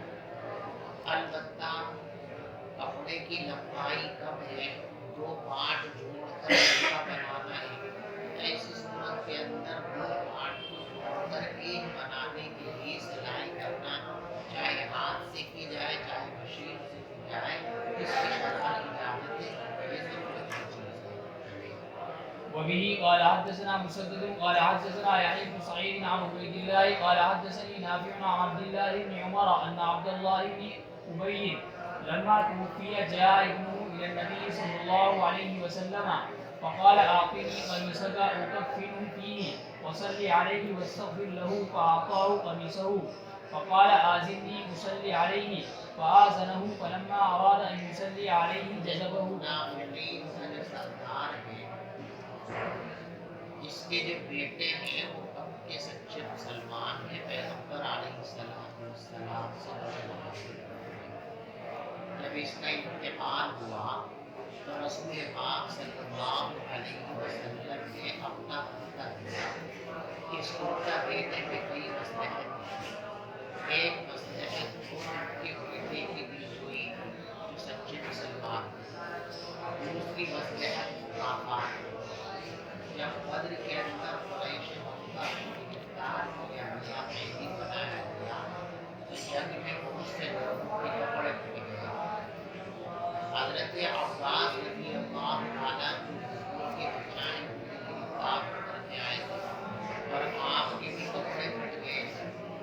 درام پتے کسی کے کپڑے ان کے بدن پر پھٹ نہیں بیٹھ رہے تھے۔ یہ بھی لمبے قد کا تھا، اس نے اپنا کرتا دیا کہ لو یہ پہنا، تو اس نے زندگی میں چھوٹے حضور پاک صلی اللہ علیہ وسلم کے کپڑا پہنا کر احسان کیا تھا، اور حضور نے ہر شخص کے احسان کی ملاقات کی، جس کو کپڑا دینے کا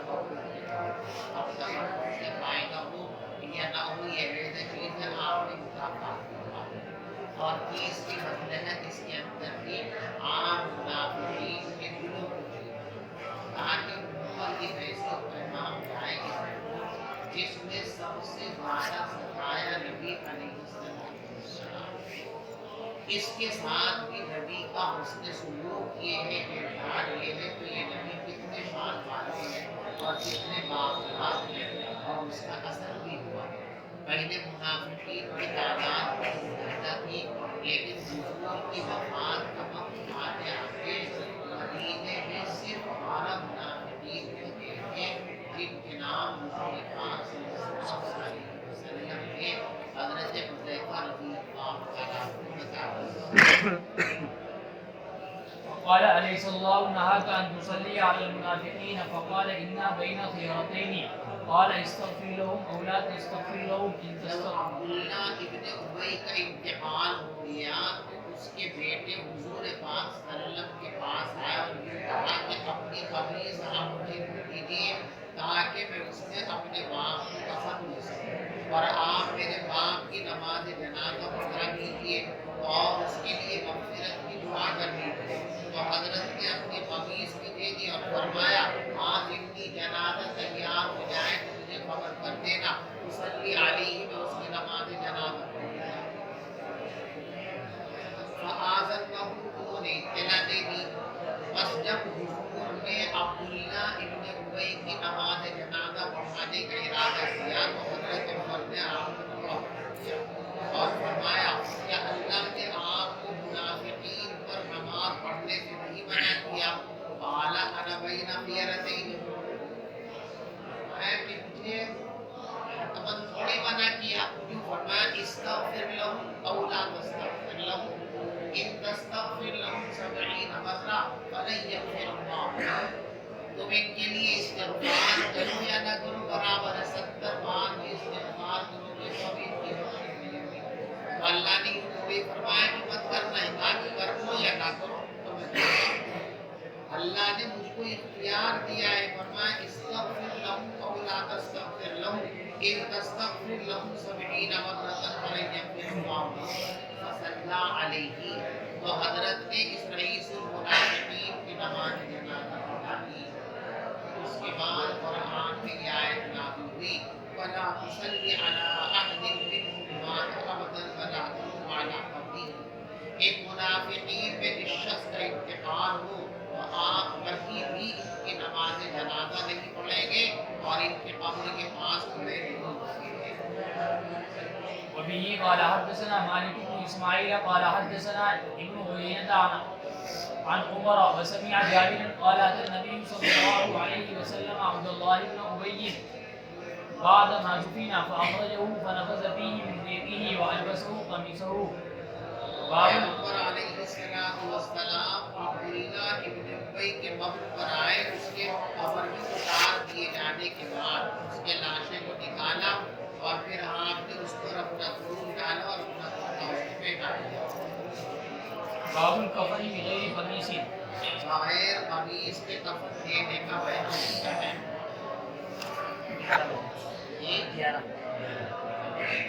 وبه قال حدثنا ابو نعيم قال حدثنا سفيان عن هشام بن عروة عن عائشة قالت كفن النبي صلى الله عليه وسلم في 3 أصواب صخور كشوف ليس فيها قميص ولا عمامة. پیغمبر علیہ السلام کے کفن میں قمیص شامل تھی. آپ نے مبارک پہنے ہوئے تھے. صحابہ نے آپ کو غسل دیتے ہوئے اور کفن پہناتے ہوئے اس کرتے مبارک کو اتارا نہیں تھا. یہ شامل. حضرت عائشہ چونکہ وہاں موجود نہیں تھی اس لیے وہ انکار کرتی ہے. یا پھر اس کا جواب یہ ہے کہ ایک ہے قمیص معتاد، ایک ہے قمیص غیر معتاد جو میں آپ کو بتا چکا ہوں.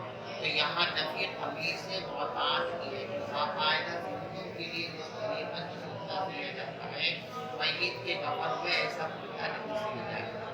اور کفن غیر معتاد، قمیص غیر معتاد کو کاٹ کر کے ایک لمبا سا کپڑا لیا، اس کے بیچ میں سے شراب دے دیے، اس کی گردن کو کر دیا، آدھے کر دیا. تو یہ ہے قمیص غیر معتاد، اس کی اجازت ہے. قمیص معتاد کی اجازت نہیں ہے. وبه قال حدثنا مسدد قال حدثنا يحيى عن هشام قال حدثني أبي عن عائشة أن رسول الله صلى الله عليه وسلم كفن في ثلاثة أثواب ليس فيها قميص ولا عمامة. قال أبو عبد الله أبو نعيم لا يقول ثلاثة، وعبد الله بن الوليد عن سفيان يقول ثلاثة. باب الكفن بلا عمامة. کفن میں امامہ نہیں رکھا جائے، پگڑی نہیں باندھی جائے. وبه قال حدثنا اسماعيل قال حدثني مالك عن هشام بن عروة عن أبيه عن عائشة أن رسول الله صلى الله عليه وسلم كفن في ثلاثة أثواب بيض سحورية ليس فيها قميص ولا عمامة. باب الكفن من جميع المال. وبه قال عطاء والزهري وعبد خرچ میت کے مال میں سے کیے جائے، اگر پورا تنخواہ اسی میں ختم ہو گیا تو ہو جائے. وارثین کا حق جو ہے تدفین اور تجہیز اور تکفین کے خرچ پورے کرنے کے بعد. ایسا نہیں کہ پہلی مال بانٹ دیا جائے گا، پہلے اس کی ضرورت جیسے زندگی کے اندر آدمی کی اپنی ضرورتیں دیگر متعلقین کی ضرورتوں سے مقدم ہے. مرنے کے بعد بھی اس کی اپنی ضرورت یعنی کفن دفن کی ضرورت یہ دوسرے لوگوں کے مقابلے میں مقدم ہے. میت کے ترکے میں سے پہلے کفن دفن کا انتظام ہوگا. سارے پیسے ختم ہو گئے، اللہ کا پیسہ بچ گیا تو وارثین کے درمیان تقسیم کر دیا جائے گا. وبه قال عطا والزهري وعمرو بن دینار وقتادہ. اور عطا، زہری، عمرو بن دینار اور قتادہ سب کے سب یہی فتویٰ دیا کرتے تھے. اور عمرو بن دینار یہ بھی کہا کرتے تھے الحدود من جميع المال، میت کے خوشبو لگانے کا اہتمام بھی میت کے مال ہی سے کیا جائے گا. وقال ابراہیم، اور حضرت ابراہیم نخعی رحمۃ اللہ علیہ فرمایا کرتے تھے یبدأ بالکفن، سب سے پہلے کفن کا خرچ کیا جائے گا، ثم بالدین، پھر قرض ادا کیا جائے گا، ثم بالوصیہ، پھر وصیت ادا کی جائے گی.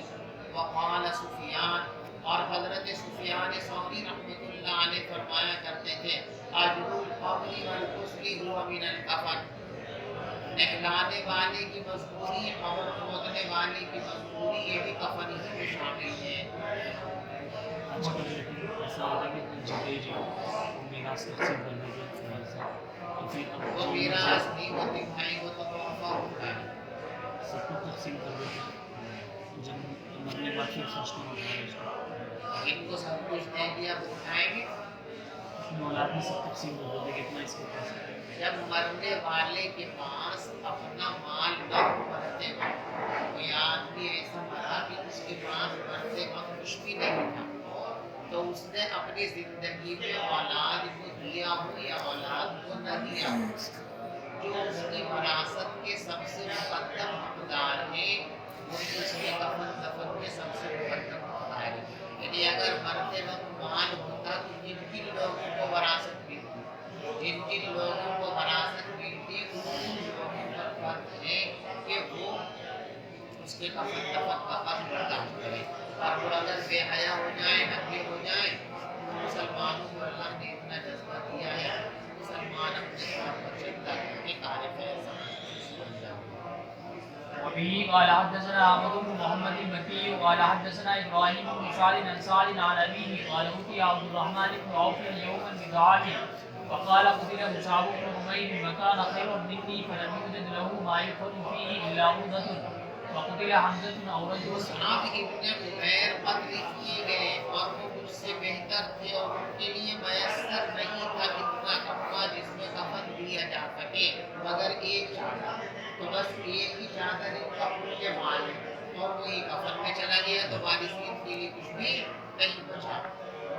وقتل حمزہ، اور حضرت حمزہ شہید کیے گئے یا ان سے اور دوسرے آدمی حالانکہ وہ مجھ سے بہتر تھے اور ان کو بھی کفن کے لیے کوئی کپڑا میسر نہیں تھا سوائے ایک چادر کے. لقد خشیت، مجھے ڈر لگتا ہے کہ کہیں میری نیکیاں دنیا کی میں ان کو لگتی جا رہی ہوں. اور اس کے بعد رحمان کے سامنے کھانا رکھا گیا، ہمارے سامنے اتنی ساری نعمتیں اور جو ہم سے اچھے ملتے ہیں تک میسر نہیں ہو سکا. باب اذا لم يوجد الا ثوب واحد جب کفن کے لیے ایک کپڑے کے سوا کچھ نہ ملے تو ایک ہی کپڑے میں لپیٹ کر مردے کو دفن کرنا دیتے کفن کے فائدے. وبه قال حدثنا محمد بن مقاتل قال اخبرنا عبد الله قال اخبرنا شعبة عن سعد بن ابراهيم عن ابيه ابراهيم ان عبد الرحمن بن عوف اتي بطعام وكان صائما فقال قتل مصعب بن عمير وهو خير مني كفن في بوده ان غطي راسه بدت رجلاه وان غطي رجلاه بدا راسه وأراه قال وقتل حمزة وهو خير مني ثم بسط لنا من الدنيا ما بسط أو قال أوتينا من الدنيا ما أوتينا وقد خشينا أن تكون حسناتنا عجلت لنا ثم جعل يشفي حتى ترك الطعام. باب إذا لم يجد كفنا إلا ما ایک يواري. کپڑا ہے وہ بھی اتنا چھوٹا ہے کہ پورا بدن اس میں چھپانا ممکن نہیں ہے. سر چھپاتے ہیں تو پاؤں مل جاتے ہیں, پاؤں چھپاتے ہیں تو سر سے مل جاتا ہے. جیسے سر کو چھپا دیا جائے پاؤں کو کھلا رہ جائے. حضرت حمزہ کے جنازے میں نہیں سمجھتے آج کے شاید. وبه قال حدثنا عمرو بن حفص بن الياس قال حدثنا ابي قال حدثنا الاعمش قال حدثنا شقيق قال حدثنا خباب قال حاضرنا مع النبي صلى الله عليه وسلم نلتمس وجه الله فوقع اجرنا على الله. حضرت خباب فرماتے ہیں کہ ہم نے حضور پاک صلی اللہ علیہ وسلم کے ساتھ ہجرت کی تھی اللہ کی رضا اور خوشنودی حاصل کرنے کی, تو ہمارا بدلہ اللہ کے یہاں ثابت ہو گیا. فمنا امات ولم یأکل من اجره شیئا, بس ہم میں سے کچھ لوگ تو وہ ہیں جو اس حال میں دنیا سے چلے گئے کہ اپنے ثواب کا کچھ بدلہ بھی انہوں نے دنیا کے اندر نہیں کھایا. انہی میں حضرت مصعب بن عمیر بھی ہیں, اور ہم میں سے کچھ لوگ وہ ہیں کہ جن کے پھل پک گئے ہیں اور وہ اس میں سے کھا رہے ہیں.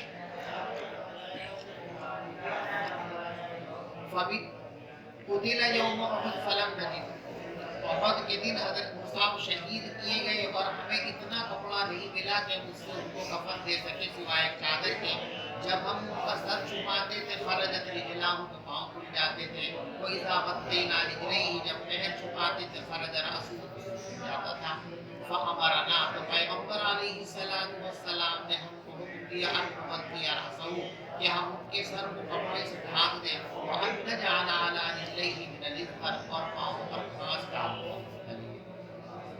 باب من استعد الكفن في زمن النبي صلى الله عليه وسلم فلم ينكر عليه. کسی صاحب نے حضور کے زمانے میں اپنے کفن کی تیاری کی, حضور نے انکار نہیں کیا. کوئی مرنے سے پہلے کفن کا کپڑا رکھ دے خرید کر کے تو اس کی اجازت نہ جائے. وبه قال حدثنا عبد الله بن مسلمة قال حدثنا ابن ابي حازم عن ابيه عن سالم ان امرأة جاءت النبي صلى الله عليه وسلم بقبر فيها حاشيتها تدرون ما القدرة. حضرت سہل فرماتے ہیں کہ ایک عورت حضور پاک صلی اللہ علیہ وسلم کے پاس ایک بھونی ہوئی چادر لے کر کے آئی جس پہ بارڈر بھی بنا ہوا تھا. یہ جو سلیمان ہے یہ اپنے شاگردوں کو جب یہ حدیث پڑھا رہے تو یہ لفظ آیا جاءت ببردۃ منصوبہ, کہ ایک عورت ایک بنا ہوا بردہ لے کر کے آئی. تو پوچھا اپنے شاگردوں سے, بردہ جانتے ہو کسی کہتے ہیں شاگرد جہاں ہمارے زمانے میں جس کو شملہ کہتے چادر کہتے اسی کو زمانے میں. تو فرمایا جانتے ہو بردہ کیا چیز ہے؟ شاگرد نے جواب دیا شملہ. قال نعم قالت نسجتها بيدي, اور اس عورت نے کہا کہ حضرت یہ چادر میں نے اپنے ہاتھوں سے بنی ہے. فجئت لأكسوها, اور میں یہ آپ کو ہدیہ کرنے کے لیے آئی. پیغمبر علیہ السلام نے چادر دے لی محتاجن الیہا, اور بعد میں اگر حضرت کو اس چادر کو بہت زیادہ ضرورت, یعنی جس زمانے میں یہ لے کر گئی اتفاق اس وقت حضرت کے پاس کپڑے نہیں اس وقت کی چادر کی بہت آپ نے دے لی. پہن کر اس کو نکلے باہر. فحسنها فلان, فلاں آدمی کو وہ چادر بہت اچھی لگی, ماشاءاللہ حضرت بڑی شاندار چادر ہے, کہاں سے لائے, اور کہنے لگے فقال القوم ما احسنت لبسا, پیغمبر علیہ السلام نے اس کو پہنا ہے ضرورت کے موقع پر, تو نے کہا کیا پورا کیا. ایسی اس نے کہا حضرت بڑی شاندار چادر ہے.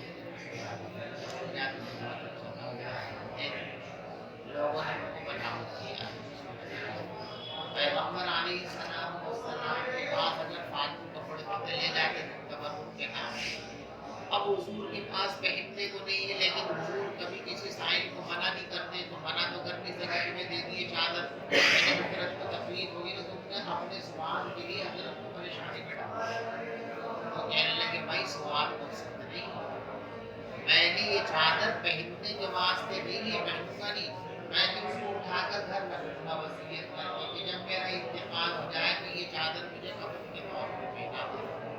چنانچہ وہ لے جا کر کے رکھ دی، اور جب ان کا انتقال ہوا تو اسی چادر کے اندر پہنایا گیا۔ اور دیکھو انہوں نے مرنے سے پہلے اپنے کفن کو تیار کر کے رکھا، مسئلہ معلوم ہو گیا کہ مرنے سے پہلے کفن تیار کر کے رکھنے کی اجازت ہے۔ تو لوگوں نے کہا پھر بھی تم نے مانگ لیا، حالانکہ تم کو معلوم ہے کہ حضور مانگنے والے کو منع نہیں کرتے۔ تو صاحب نے کہا انی واللہ ما سألت لیت، خدا کے قسم میں نے یہ چادر اس لیے نہیں مانگی کہ پہنوں، وانما سألت، بلکہ میں نے تو اس لیے مانگی تاکہ یہ چادر میرا کفن بن جائے۔ حضرت فاطمہ فکانت کفن ہوں، اور وہ چادر واقعی اثر اس کا کفن بن جائے۔ باب اتباع النساء جنازتی، عورتوں کا جنازے میں شریک ہونا، عورتوں کے لیے جنازے میں شرکت کی اجازت ہے۔ وبه قال حدثنا قبيصة بن عقبة قال حدثنا سفيان عن خالد الحذاء عن ابن الهذيل عن ام عطية انها قالت نهينا عن اتباع الجنائز ولم يعزم علينا۔ ام حذیل فرماتی ہے، ام عطیہ یوں فرماتی ہے کہ حضور نے ہم کو جنازوں میں شریک ہونے سے منع فرمایا لیکن حرام قرار نہیں دیا۔ یہاں پہ لیکن دوسری روایت میں یہ ہے کہ آپ جا رہے تھے کہیں کچھ عورتیں بیٹھی ہوئی تھی، فرمایا کیوں بیٹھی یہاں پہ کہ فلاں کا جنازہ آنے والا نا، اس کے انتظار میں ہے کہ یہاں سے جنازہ میں آپ نے فرمایا جاؤ اس حال میں واپس کہ تمہارے ہاتھ نیکیوں سے خالی ہے، گناہوں سے بھرے ہوئے۔ اس سے معلوم ہوا کہ عورتوں کو پھر بھی جنازے میں شریک نہیں ہونا چاہیے۔ باب احداد المرأة على غير زوجها، شوہر کے علاوہ پر سوگ منانے کا بیان۔ وبه قال حدثنا مسدد قال حدثنا بشر بن المفضل قال حدثنا سلمة بن علقمة عن محمد بن سيرين قال توفي ابن لأم عطية فلما كان اليوم الثالث دعت بسفرة فتمسحت به وقالت نهينا أن نحد أكثر من ثلاث محمد ابن سیرین رحمۃ اللہ علیہ فرماتے ہیں کہ ام عطیہ کے ایک بیٹے کا انتقال ہو گیا۔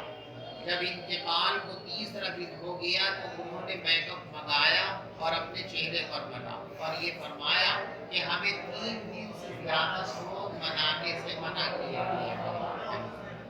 وبه قال حدثنا الحميدي قال حدثنا سفيان قال حدثنا ايوب بن موسى قال اخبرني حميد بن نافع عن زينب بنت ابي سلمة قالت لما جاء نعيم ابي سفيان من الشام دعت ام حبيبة بسفرة في اليوم الثالث فمسحت عارضيها۔ یہاں روایت میں تھوڑی سی ابو سفیان کی موت کی خبر نہیں ہے، لیکن ابو سفیان کا انتقال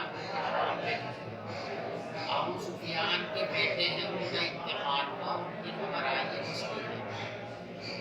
جب زینب بنت ابو سلمہ کہتی ہے کہ جب ابو سفیان کے بیٹے کی موت کی خبر آئی ملک شام سے تو ام حبیبہ نے تیسرے دن میک اپ منگایا اور اس کو اپنے رخسار پر اور ہاتھوں پر مل لیا، اور یہ فرمایا اتنی اردو انہاتا لہدیہ، مجھے میک اپ کرنے کی ضرورت نہیں ہے، لیکن میں نے اگر میں یہ بات سنتے ہوئے نہ ہوتی کہ حضور نے فرمایا کہ جو عورت آخرت پر اللہ کے دن پر ایمان رکھتی ہے اس کے لیے یہ بات حلال نہیں ہے کہ کسی مرنے والے پر 3 دن سے زیادہ سوگ منائے، علاوہ شوہر کے، یہ شوہر پر 4 مہینے 10 دن تک سوگ منائے۔ سوگ کا مطلب ہے ترک زینت، جو چیزیں انسان زینت کے لیے استعمال کرتا ہے ان کو استعمال نہ کرنا، یہ ہے سوگ۔ چولہا نہ چلانا، روٹی نہ پکانا، چائے نہ پکانا، یہ سوگ کے اندر شامل نہیں ہے۔ جو رواج چل گیا کہ فلاں کی میت ہوگی 3 دن تک چولہا نہیں چلے گا، 2 دن تک چولہا نہیں چلے گا، یہ سب غلط ہے۔ میت گھر میں پڑی ہوئی ہے، اس وقت بھی گھر میں اگر کھانا بنا لیا جائے تو شریعت اس کو منع اس لیے اب ہے وہی بنا نہیں سکتا، اس لیے آپ کے متعلقین کو کہا کہ کھانے پینے کا بیچارے ہم میں ایسے میں کہاں وہ کھانا بناتے ہیں، لیکن ناجائز تو سوگ کے اندر میں ہے کھانا نہ بنانا، یہ شامل نہیں ہے۔ یہ کے لوگوں نے کر لیا بڑے اچھے دیندار لوگ بھی ایک دن تک چولہا نہیں چلاتے اور حدیث یہ پیش کرتے ہیں کہ 3 دن تک بھی جو سوگ بنانا ہے تو سوگ کا تعلق کھانا سے، کھانا بنانا چائے بنانا کسی پکانے سے نہیں ہے. سوگ کا تعلق ترک زینت سے ہے. ترک زینت کر سکتے ہیں 3 دن تک، اور یہ بھی فرض نہیں ہے کہ کرنا ہی کرنا ہے، یعنی کرنے کی اجازت ہے. اگر آپ نہیں کر پا رہے ہیں آپ کے جو ہے بات نہیں پھر ان تک آپ کو اجازت ہے. ہاں جس کے شوہر کا انتقال ہو گیا اس کے لیے 4 دن 10 دن تک ترک زینت لازم اور واجب ہے. وہ اگر اس پر عمل نہیں کرے گی تو